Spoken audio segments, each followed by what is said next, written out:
In 1509, when Henry VIII ascended the throne, England witnessed the birth of a monarch unlike any it had seen before. At just 17, he was the embodiment of youthful vigor, tall, athletic, charismatic, and strikingly handsome. Foreign ambassadors wrote home in awe, describing him as the very image of a perfect Renaissance ruler. He spoke multiple languages, jousted with elegance, composed music, and danced with unmatched grace. The people adored him. They saw not a king, but a divine gift, a golden idol anointed by God. His coronation was met with frenzied celebration. The bells rang for days, and commoners knelt in the streets, weeping with joy. After the long, frugal reign of his father, Henry VII, the court exploded with color, pageantry, and excess under the young king's rule. Henry's early reign was marked by optimism. He declared war against injustice, promised peace and prosperity, and surrounded himself with scholars and visionaries. He was the shining hope of a new England, a nation reborn under a sovereign who seemed both man and myth. To his subjects, Henry was not just ruling, he was radiating majesty. But this brilliance was not merely natural, it was meticulously crafted. Henry was obsessed with image. He commissioned portraits that flattered him, poets who praised him, and courtiers who reinforced the illusion of perfection. Public appearances were choreographed. Every tournament, every sermon, every royal decree was designed to elevate his divinity. To the outside world, he was the embodiment of English power and pride. European courts courted his favor. Even the Pope admired his early piety and scholarship. He published theological texts defending the Catholic faith, earning him the title Defender of the Faith. The irony of this would only become clearer with time. But beneath the polished veneer, cracks already began to form. Henry's hunger for legacy, for heirs, and for absolute authority simmered just beneath the surface. He was not content with admiration. He craved immortality. The expectations placed on Henry VIII were immense, but so too were the expectations he placed on himself. He believed he had a divine purpose, to rule not only with strength, but with splendor. And this belief, over time, would consume him. The court became a theater, and Henry the main actor, always performing, always adored. But the stage demanded constant applause. The moment admiration wavered, he responded with anger, with dismissal, with cold vengeance. This early obsession with being ideal would one day transform into a tyranny of ego. In his youth, Henry dazzled. But the light that shines the brightest casts the darkest shadows. And as his reign progressed, the golden idol would begin to crack, revealing not a god, but a man. A man destined to become a monster. The glow of promise would fade, and England would learn that divinity, when corrupted by power, leads not to glory, but to ruin. It began with a fall. A violent accident during a jousting match in January 1536, Henry VIII was thrown from his horse, which then landed atop him. For 2 hours, the king lay unconscious. The court feared he had died. When he awoke, he was changed. The physical trauma marked a turning point. Deep within his leg, a wound took root, an ulcer that refused to heal. Over the years, it became infected again and again, oozing pus, reeking of decay. Physicians attempted everything: poultices of herbs, cauterization, bleeding. Nothing worked. The sore festered like a curse. And with the wound came the transformation. The once athletic king grew sedentary. The pain made him irritable, then cruel. The court whispered of a monarch whose body was rotting from within, even as he sat upon the throne. As the wound worsened, so did the king's condition. not just in body, but in mind. The stench from his infected leg was so overwhelming that some courtiers reportedly gagged or fainted in his presence. Few dared to mention it. Even fewer dared to leave his side, for fear it would be seen as disrespect. Thus, they endured the putrid air and the unpredictable temper of a king in constant agony. The pain shaped his decisions. Henry's once thoughtful council meetings devolved into tyrannical outbursts. A minor disagreement could result in banishment or execution. He stopped trusting longtime allies. Friends disappeared. Whispers grew louder. The king was becoming unhinged. Worse yet, the wound imprisoned him. He could no longer ride, rarely walked, and relied on pulleys and devices to move within his chambers. This confinement amplified his paranoia. He watched from behind velvet curtains as courtiers plotted, or so he believed. The once glorious monarch was now a prisoner of his own flesh. His bedroom became both throne and tomb. Henry's royal physicians became unwilling participants in a losing war. Their treatments were as desperate as they were grotesque. Hot irons, lancing, leeches, and concoctions of boiled herbs and powdered bone. Every attempt to heal him only seemed to worsen the suffering. His bed linens were stained daily with blood and pus, and the scent of rotting flesh clung to the corridors like a funeral shroud. To the public, however, the illusion of strength endured. Decrees were issued in Henry's name. His portrait was updated to appear firm, proud, commanding. Artists were instructed to omit the swelling, to hide the pain behind layers of royal robes and cold majesty. But inside the palace, reality was leaking through the seams. The wound became more than just a physical affliction. It was a symbol of decline. Every failed remedy, every muffled groan of pain behind closed doors marked a kingdom in decay.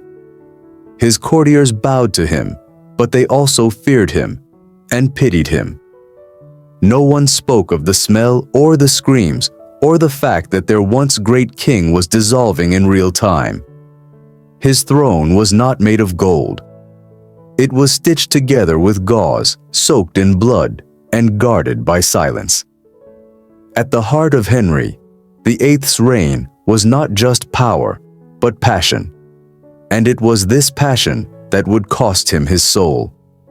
His obsession with producing a male heir did not merely define his marriages, it destroyed them. His first queen, Catherine of Aragon, had been his brother's widow and his wife for over 2 decades. Their union was once rooted in affection, even love. But when Catherine failed to provide a surviving male heir, Henry turned to the church, not for prayer, but for divorce. What followed was not just a broken marriage, but a shattered world order. The Pope refused. Henry broke from Rome. A king became a revolutionary, severing England from the Catholic Church, all for love, or rather, legacy. Enter Anne Boleyn, the woman who promised everything Catherine could not. Intelligent, sharp-tongued, and politically astute, Anne refused to be a mistress. She wanted the crown, and Henry gave it to her. In 1533, Anne became queen. In 1536, she was beheaded. What happened in those 3 short years was a study in Tudor volatility. Anne gave birth to a daughter, the future Queen Elizabeth, but not the son Henry craved. The passions soured. Court factions whispered accusations of adultery, incest, and treason. And Henry, once the enamored prince, signed her death warrant. The man who had rewritten religion for her rewrote her into history as a cautionary tale. Her death was swift, but its shadow lingered. Just days after Anne Boleyn's execution, Henry married Jane Seymour, a woman portrayed as meek, obedient, and pure. But in Jane, Henry saw not just virtue, he saw redemption. She gave him what no other woman had, a son, Prince Edward. And for that, Henry would call her his true wife. But fate is cruel. 12 days after Edward's birth, Jane died from postnatal complications. Henry was devastated, or so it seemed. He wore black for months, kept her memory sacred, and buried her beside the spot reserved for himself. But in truth, Jane's death was both a wound and a release. She had fulfilled her purpose. After Jane, Henry's pursuit of companionship turned desperate, almost transactional. Anne of Cleves, the diplomatic bride, was chosen through a portrait, married in haste, and divorced within months. Henry found her unattractive and called her the Flanders mare. She was lucky. She kept her head. Catherine Howard, on the other hand, was not so fortunate. Barely in her teens when they married, she was executed less than 2 years later for alleged infidelity. Henry was in his 50s. She was a child. By the time he married his sixth and final wife, Catherine Parr, Henry was no longer a husband. He was a relic. Parr was more nurse than partner. She tended to his wounds, read scripture to his failing mind, and navigated the minefield of his moods. She survived, but barely. One by one, the women in Henry's life were loved, used, and discarded. Not by fate, by decree. By now, love had become a battlefield. Every woman in Henry's life was either a pawn, a symbol, or a sacrifice. Marriage was no longer about affection. It was strategy wrapped in silk. A means to an heir, a claim to power, a distraction from decay. Henry's court became a gallery of smiles masking fear. Each queen walked on a blade's edge, knowing that a wrong word, a past lover, or even a miscarriage could become a death sentence. And they weren't wrong. He had rewritten marriage itself. What God had once joined, Henry had torn apart with ink and blood. Divorce, execution, remarriage. He used the crown to bless unions, and the sword to sever them. Foreign rulers watched with horror. The Pope excommunicated him. Reformers called him a heretic. But Henry no longer sought divine approval. He had become his own God, his own church, his own law. Behind closed doors, he wept. Old letters from Catherine of Aragon, a locket of Anne's hair, Jane's prayer book. Fragments of past affections haunted him like ghosts. And in his dreams, they visited him still. By the 1540s, he was a man surrounded by wives, and yet utterly alone. Each woman had reflected a piece of his ambition, his insecurity, his hunger. But none could save him from the monster he had become. Henry didn't fall in love. He conquered it. Whitehall Palace once echoed with music, laughter, and celebration. But as Henry aged, those echoes turned to silence. The air thickened, not with incense or perfume, but with fear. His court, once a beacon of Renaissance brilliance, had transformed into a labyrinth of whispers and betrayals. Every smile was a mask, every conversation a test. You did not rise by loyalty anymore. You survived by submission. Those closest to him fell the hardest. Thomas More, his trusted counselor, executed. Thomas Cromwell, the architect of his Reformation, beheaded. Even his wives weren't safe. Love, intelligence, service, none were shields against suspicion. A simple misstep, a careless joke, even a forgotten bow, could be read as treason. Courtiers learned to speak in half sentences, to praise the king's judgment even when he contradicted himself, to nod when he was right, and nod harder when he was wrong. No one was untouchable, not allies, not friends, not even family. Henry ruled not with love, but with dread. and dread is a throne that no man can sit on forever. In the final decade of Henry's reign, the palace grew quieter, not from reverence, but from fear.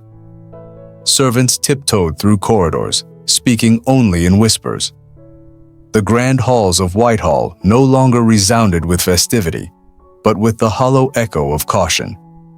Every chamber felt haunted, not by ghosts, but by memories of those who had fallen. Here was where Queen Anne Boleyn once laughed. Now heads turned away at the mention of her name. There was the gallery where Cromwell strutted with pride. Now it stood abandoned, the tapestries unchanged, but the man erased. Henry's paranoia had reached its zenith. He ordered secret informants to monitor conversations.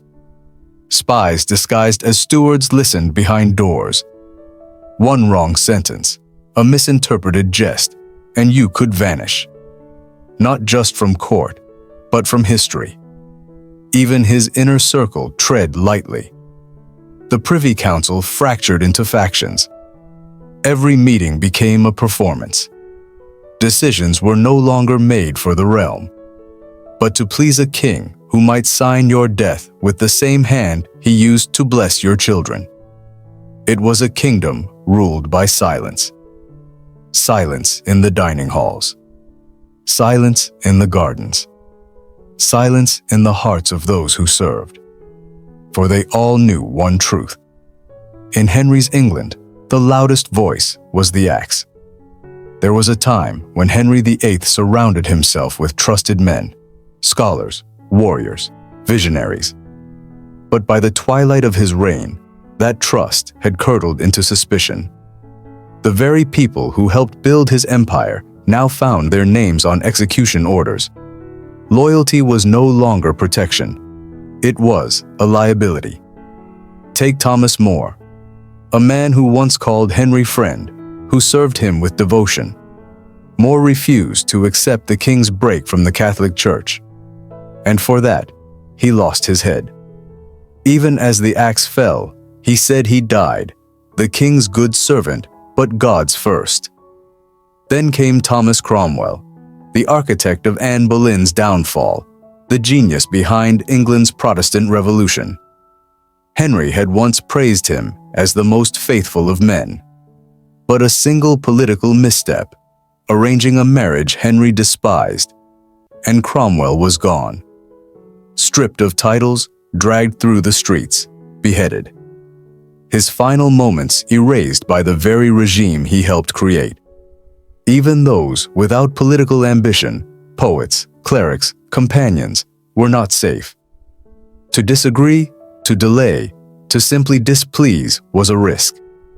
And Henry's memory was long, but his mercy short. The message was clear. You could dine with the king one evening and be dragged to the scaffold the next. The executions were not just punishment. They were displays, warnings etched into the consciousness of the court, heads on spikes, silent reminders that no one was untouchable. And through it all, Henry remained unmoved. He mourned briefly, if at all. He did not look back, because in his mind, betrayal was everywhere, and preemptive cruelty was simply wise governance. By the time he reached old age, his court was no longer filled with friends. It was a theater of actors, all terrified of forgetting their lines.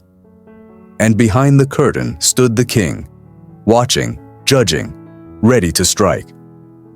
Henry's decision to sever ties with Rome was not just a political maneuver. It was a transformation of England's spiritual soul. By placing himself above the Pope, he upended centuries of religious tradition. But this was no spontaneous act. It was born of desperation, pride, and an obsessive need to secure a male heir at all costs. When Catherine of Aragon failed to produce a surviving son, Henry's fear for his legacy deepened. Convinced that divine favor had turned against him, he sought an annulment. But Rome refused. And so, Henry redefined divinity itself. He broke away dissolved the monasteries, and declared the Pope a foreign usurper. The repercussions were violent. Thousands of monks were expelled, relics were destroyed, sacred texts were rewritten to align with the king's new church. Those who resisted, like Thomas More, were beheaded. The Tower of London became a graveyard of martyrs. This was not Reformation. This was revolution wrapped in religious robes. Henry's tyranny extended into souls. Prayers were no longer whispered to Rome. They were dictated by a crown. And every Sunday sermon became a reflection of royal will, not divine truth. Henry VIII did not simply build a church, he forged a weapon. The Church of England became a tool of surveillance and control. Attendance at services was no longer just devotion. It was a test of loyalty. Failure to comply was treason. Pulpits became pulpits of propaganda. Every parish echoed with sermons approved by royal decree, preaching obedience to a king now styled as both monarch and Messiah. Religious texts were altered. Bibles printed in English bore annotations favoring the king's rule. Images of saints were defaced, shrines were torn down, and centuries of sacred tradition were erased in months. Faith became policy. Heresy became whatever Henry disliked. Under the guise of religious reform, Henry unleashed a purge. Even former allies who had supported the break from Rome found themselves on the scaffold if they dared question his authority. Bishops were replaced with flatterers. Scholars were silenced. Parliament became a rubber stamp for religious decrees penned by the king's inner circle. The king's word had always been law. Now it was gospel. And with that gospel came fear. Every prayer, every confession, every communion was a performance under threat. England no longer kneeled before the cross. It kneeled before the crown. By the late 1530s, Henry's transformation was complete, not into a prophet, but into a god-king cloaked in the illusion of righteousness. The man who once defended the Pope now stood as the divine lawmaker of England. His every whim translated into liturgy. His paranoia dressed itself in scripture. And those who disobeyed were not just rebels, they were heretics. The church no longer served the soul, it served the state. Bishops reported directly to the crown. Clergymen were vetted not for piety, but for political obedience. Even sermons were read from approved texts, carefully edited to exalt the monarch and vilify dissent. And Henry used this divine authority not only to shape belief, but to eliminate opposition. The executions of Thomas More and John Fisher were not anomalies, they were warnings. The Tower of London swelled with prisoners of faith, many of whom would never leave. Some were burned, others beheaded, all condemned in the name of holy order. The irony was suffocating. Henry had broken from Rome to liberate his will, and in doing so, enslaved an entire nation's conscience. His faith was not a search for truth, but a demand for worship. In the king's new church, God did not sit on the throne of heaven. Henry did, wrapped in robes stitched from fear, stitched from blood, stitched from blasphemy disguised as divine right. And all of England prayed, because not praying had become a death sentence. In the final decade of his reign, Henry VIII's world became a hall of mirrors, and every reflection showed a king who refused to age, decay, or die.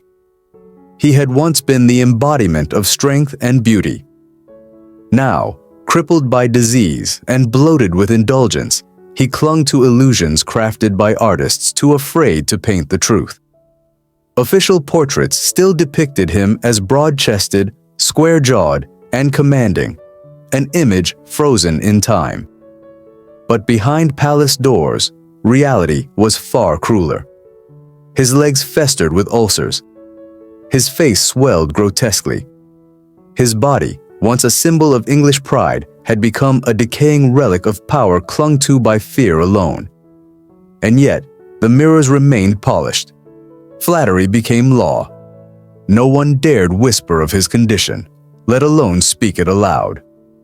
Court painters were instructed to enhance, not reflect. Chroniclers omitted details. Ministers addressed him with exaggerated reverence, even as the stench of rot filled the royal chambers. Henry believed in the image more than the flesh.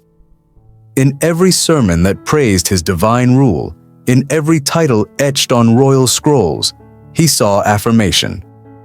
But beneath the vanity, something darker festered, a king at war with his own decay, a man desperate to silence the truth screaming from every mirror. Because monsters are not born, they are sculpted by power, by fear, and by the refusal to see what lies beneath the crown. Behind the heavy velvet drapes of Whitehall, a quiet horror unfolded. Henry no longer trusted windows. He ordered them covered. Sunlight was the enemy now. It revealed too much. His chamber was dim, lit by flickering candles and perfumed with incense to mask the sour odor of decay. The once golden prince now lived in shadow, shielded from mirrors, from truth, from the kingdom he had once dazzled. Visitors were rare. Even his most loyal courtiers approached with hesitation, fearing the volatile wrath of a man crumbling under the weight of his own body. Conversations were short. Whispers replaced counsel. Few dared look the king in the eye, not out of reverence, but dread. He no longer read state papers. He had them read to him, slowly, loudly, sometimes repeatedly. His mind wandered. He would mutter to himself, then erupt without warning, confusing the present with the past. Names long buried resurfaced in his delirium: Anne, Thomas, Cromwell, phantoms circling his bed. Despite it all, the performance continued. Official reports described the king as hale and hearty. Foreign ambassadors were kept at a distance. The people still heard sermons praising his wisdom and strength. The illusion had to hold. But behind the illusion, England's most powerful man was shrinking, not in size, but in spirit. His court, once a hive of ambition and brilliance, had become a mausoleum of silence. And within it sat a monarch who had once ruled through awe, now ruling through absence. By the final years of his reign, Henry VIII had become a god in name and a ghost in practice. The man who once demanded adoration now ruled by dread. Not even his closest allies were safe. A raised brow, a misunderstood sentence, or a silence taken the wrong way, all could end at the executioner's block. The court no longer served a king. It tiptoed around a myth devouring itself. Henry's cult of personality, once a gleaming pillar of strength, now resembled a crumbling temple. Officials publicly wept during proclamations, not out of sorrow, but obligation. Artists painted him with younger features, inventing vitality where none remained. Choirs sang of glory while his leg festered beneath the royal robes. He still signed death warrants with a trembling hand. He still demanded to be addressed as Majesty with every breath. But inside the crown was no longer a mind ruling England. It was a feverish echo of former grandeur. Even his dreams betrayed him. Witnesses recorded that he cried out at night, calling to God, to ghosts, to guilt. The mirror that once flattered him had long been removed. But Henry did not need it. The eyes of his courtiers were enough. In them, he saw the truth he would never admit, that he had become the monster his enemies always feared. And worse, that he had become it not in madness, but in pursuit of being divine. By January 1547, the throne of England was no longer a seat of majesty. it was a prison of flesh, rot, and royal delusion. Henry VIII, now in his mid-50s, was barely human in the eyes of those who dared approach his chamber. His swollen body, reportedly over 400 pounds, had to be lifted with mechanical hoists. His ulcerated legs were wrapped in layers of cloth to contain the pus and blood. The smell of decay was so thick that attendants burned incense constantly, though it only mingled with the stench. His world had shrunk to a dark chamber in Whitehall Palace. The king who once rode with knights and hunted in royal forests now lay motionless, his breath labored, his skin waxy and discolored. The fire in his eyes had dimmed, but the iron grip of paranoia remained. Every visitor, every physician, every prayer whispered near his bed was filtered through suspicion. He feared betrayal from his own blood, even from his son's future protectors. The court lied for him. Public proclamations still declared him hale and hearty, but the truth was buried behind thick velvet drapes. What remained of England's once great monarch was a grotesque figure of suffering, kept alive not by medicine, but by the inertia of fear and habit. Even in agony, Henry clung to power. With trembling hands, he signed documents, amended his will, and tried to dictate England's future from a bed soaked in sweat and pus. The flesh had failed, but the obsession with control, with legacy, burned hotter than ever. As death crept closer, Henry VIII's final days were consumed not by spiritual reflection or familial warmth, but by an obsession with securing the succession. His mind, clouded by opiates and rot, returned again and again to the question of legacy. Who would protect his son? Who would preserve his name? Who would dare betray him after death? He rewrote his will multiple times, revising titles, lands, and alliances in a desperate attempt to rule from beyond the grave. The Privy Council fractured into rival factions. The conservative Catholics aligned with the Duke of Norfolk, and the reformist Protestants led by Edward Seymour, Henry's brother-in-law. Each side jostled for proximity, offering flattery in public and forging secret pacts in private. The king, paranoid and slipping in and out of lucidity, tried to outmaneuver them all. He ordered executions even from his deathbed. Enemies real and imagined were sentenced without trial. One of his final acts was the beheading of Henry Howard, Earl of Surrey, a nobleman whose only crime was a coat of arms deemed too ambitious. The Tower of London saw fresh blood, even as its master lay dying. Priests were summoned, not to deliver final rites, but to perform rituals of power. Blessings for the boy king to come, oaths of loyalty from noblemen, whispers of eternal order. Henry refused to acknowledge the inevitable. He insisted that England would continue exactly as he dictated, down to the last breath.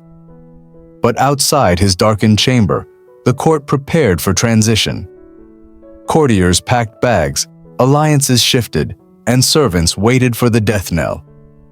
Everyone knew the king was dying. They just waited for him to admit it. Henry VIII died on January 28, 1547, at Whitehall Palace. But even in death, his grip remained. The news was not announced immediately. For days, the court pretended he was still alive. Orders continued in his name. Decisions were signed with his seal. Why? Because no one knew what chaos might erupt the moment England discovered the lion was dead. His body, bloated and riddled with decay, began to decompose rapidly. Embalmers struggled to contain the smell. Stories spread that his coffin leaked bodily fluids en route to Windsor, pooling beneath the altar at Sion Abbey. Some claimed dogs licked up the discharge, calling it divine judgment. Whether myth or truth, the symbolism was too perfect. the king who ruled with blood and fear, now oozing into the stone floor of a church. The funeral was lavish, but hollow. Trumpets blared, banners hung, and nobles wept on cue. But beneath the velvet and incense, everyone watched each other with suspicion. The power vacuum was real. His son Edward, just 9 years old, was proclaimed king. But everyone knew the real battle had just begun. Councils were formed, regents appointed, and former allies turned into rivals overnight. Henry had tried to script the future from his deathbed. He imagined a controlled transition, a Tudor legacy carved in stone. But the moment his heart stopped, the pages of that script were torn and rewritten. His death, like his reign, was soaked in paranoia, grandeur, and illusion. The man who styled himself a second Solomon died as a rotting monument to tyranny. And the throne he left behind was not a legacy. It was a curse. With Henry VIII dead, England did not breathe easier. It held its breath. The boy king, Edward VI, ascended the throne at just 9 years old, a sickly child thrust into a world of scheming courtiers and ideological warfare. Henry's death had not ended the bloodshed. It had merely passed the knife to a new generation. Power did not flow peacefully. It fractured, instantly. Two factions emerged, both claiming to protect the new king. The Protestant reformers led by Edward Seymour, and the conservative Catholics clinging to the old ways. Each saw Henry's will not as law, but as leverage. His meticulous succession plans became battlegrounds for influence. Former allies turned on each other. Council meetings became silent standoffs. Every gesture was calculated, every whisper a potential accusation. Henry had claimed to create religious unity. In truth, he left behind a nation divided, spiritually, politically, and morally. Churches stripped of icons, sermons laced with propaganda, citizens unsure whether to pray in Latin or English, or if they were even praying to the right version of God. A kingdom that once looked to the monarch as God's voice now questioned whether that voice had ever spoken true. And in the shadows of the palace, a new fear grew, that the madness of the father was not buried with him, but passed on. Henry's physical body may have decayed into the stone vaults of St. George's Chapel, but his presence lingered like a phantom in every corridor of English power. His successors, Edward VI, Mary I, and eventually Elizabeth I, each wrestled with the inheritance of his reign. The crown was heavier now, not with jewels, but with the weight of precedent. Henry had shown that a monarch could alter scripture, execute queens, dissolve monasteries, and still die a king. What then was forbidden to future rulers? Paranoia, once confined to Henry's chambers, became institutional. Spies reported on bishops. Sermons were scrutinized for hidden loyalties. Laws shifted depending on who held the pulpit or the sword. Even those who despised Henry were forced to walk the crooked path he had paved. In the countryside, peasants still whispered about the old king. Some cursed him as a butcher in royal robes. Others revered him as a divine hammer sent to crush corruption. The truth, as always, was darker and more complex. He was both architect and arsonist, builder of a stronger England and its chief destroyer. And so, the ghost of Henry VIII did not rest. It guided the hand of every ruler who followed. It shaped the soul of a nation learning that power without limits comes at a terrible cost. A cost paid not only in blood, but in memory. Henry VIII's story did not end with his burial.